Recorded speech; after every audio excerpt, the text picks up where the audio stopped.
Olá a todos, sejam todos muito bem-vindos à nossa aula sobre controladores lógicos programáveis, conhecidos popularmente como CLPs. Então, vocês estão vendo aí que nós vamos falar sobre a linguagem ladder e o programa que nós vamos utilizar para fazer as programações dos CLPs será o Kprogram, onde iremos programar o CLP Keylogix. Mas, nós vamos ver aí que a linguagem ladder ela é composta por rungs. Mas de onde vem esse nome, O que significa ladder? O que significa rung? Ladder vem de escada e rung vem de degraus.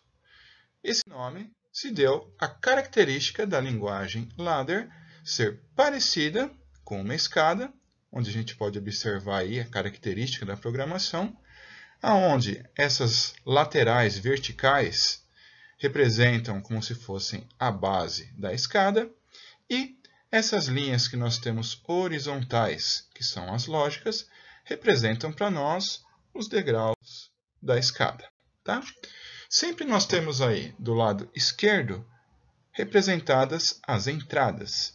As entradas são caracterizadas por tudo aquilo que pode enviar um sinal para o CLP.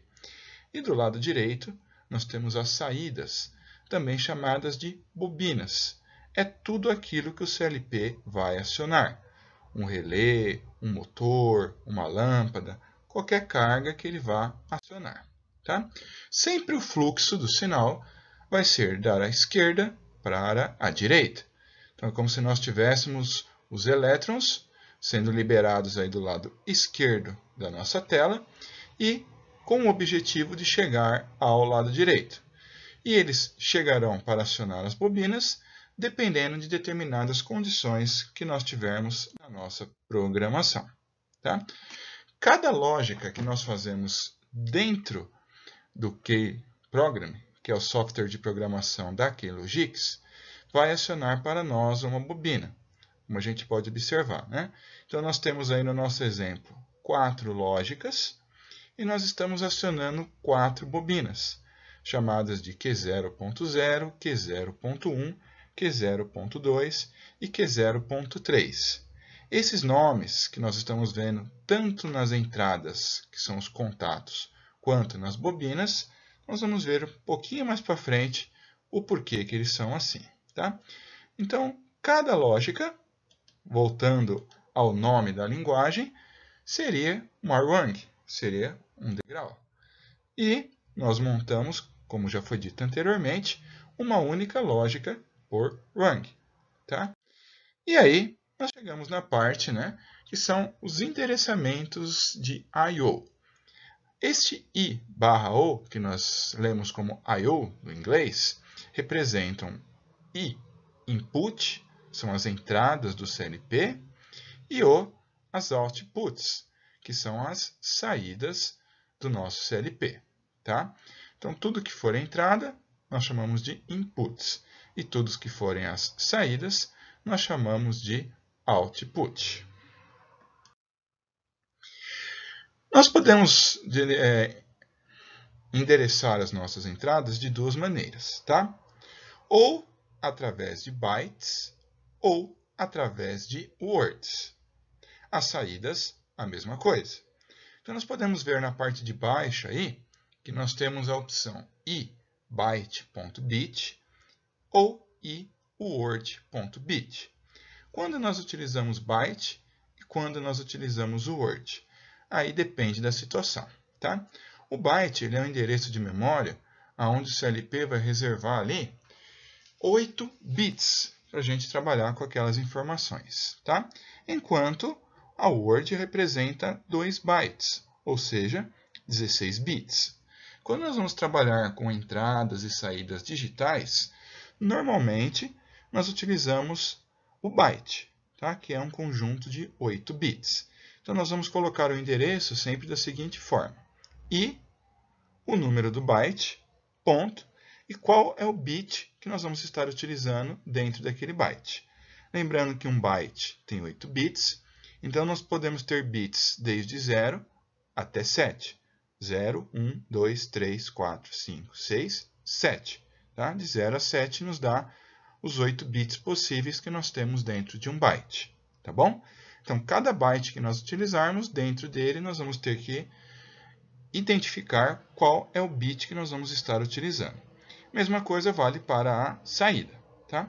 Então, na saída, nós podemos ter também desde o bit 0 até o bit 7.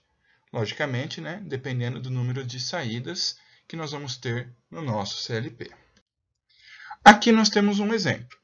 Então, nós podemos observar que nas entradas nós temos I0.0, I0.1, I0.2, I0.3, I0.4, I0.5, I0.6 e I0.7. Enquanto nas saídas nós temos Q0.0, Q0.1, Q0.2, Q0.3, Q0.4 e Q0.5. Isso representa para nós que esse CLP do exemplo ele possui 8 entradas. Se são apenas 8 entradas, 1 byte é o suficiente, por isso que todos começam com 0. E nós temos 8 saídas, tá? Que vão de 0 até 7. Então, 1 byte é o suficiente para endereçar todas as 8 entradas que nós temos. E de saídas, nós temos apenas 6 saídas, que vão de 0 até 5. Novamente, né, se nós temos apenas 6 saídas, nós conseguimos representar isso com apenas 1 byte, tá? Que no caso aí é o byte 0. O byte 0, dentro dele, vai ter o bit 0, o bit 1, o 2, o 3, o 4 e o 5. O 6 e o 7 nós não estamos utilizando no caso dessas saídas, porque o nosso CLP tem apenas 6 saídas. Portanto, nós não precisamos utilizar os 8 bits dentro desse byte. Além da linguagem ladder, nós temos outras várias possibilidades de programar aí os CLPs, novamente, né, dependendo do tipo de CLP que nós estivermos utilizando. Tá? Então, nós temos aí bloco de função, que como a gente pode observar, né, é muito parecido com a lógica digital. Então, ele trabalha com blocos que representam para nós portas lógicas. Nós temos linguagem texto, semelhante à linguagem C. Nós temos listas de instruções, né, que são comandos aí também escritos específicos do CLP.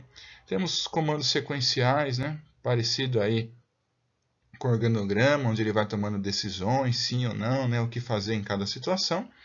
E nós temos a linguagem ladder, que é a que nós vamos estar utilizando aqui.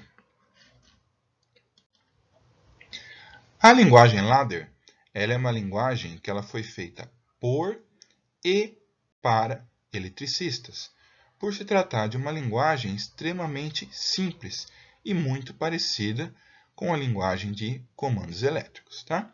Então, a partir da nossa próxima videoaula, nós vamos estar entrando com mais detalhes referentes aí à programação utilizando a linguagem ladder. Por hoje é só. Agradeço muito a atenção de todos. Qualquer dúvida, é só postar aí nos comentários. Obrigado!